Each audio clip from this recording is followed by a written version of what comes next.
murdered.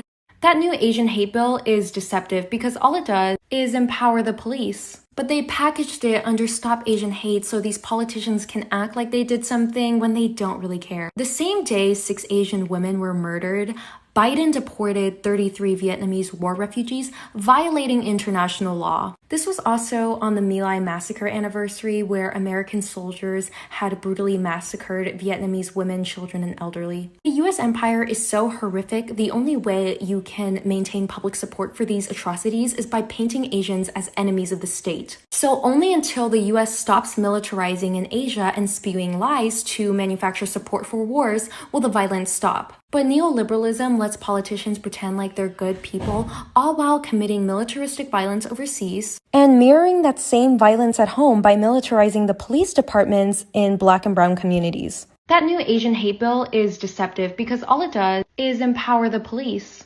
You should watch the rest of Haley's video, but this is what I mean when I say that the model minority myth is a means of dividing BIPOC and POC in order to uphold white supremacy. What this bill does is gives the police the power to arrest anybody they suspect of committing a hate crime, and given their track record, it's probably going to be BIPOC. And I hear a lot of, well, you don't ever see white people killing us. Have you seen the news? Have you seen the media? It's all black people.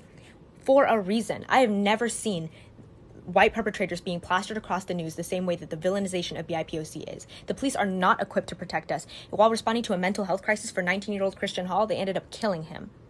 And Atlanta's spa shooter, who killed 8, 6 of which were Asian women who he described as objects of temptation, was only charged after Cherokee County police received backlash for their initial response being that he had a bad day. They are weaponizing our identity and using our struggle to further oppress BIPOC. We are fixtures to them, simply pawns used to push an anti-black agenda. They don't care about us.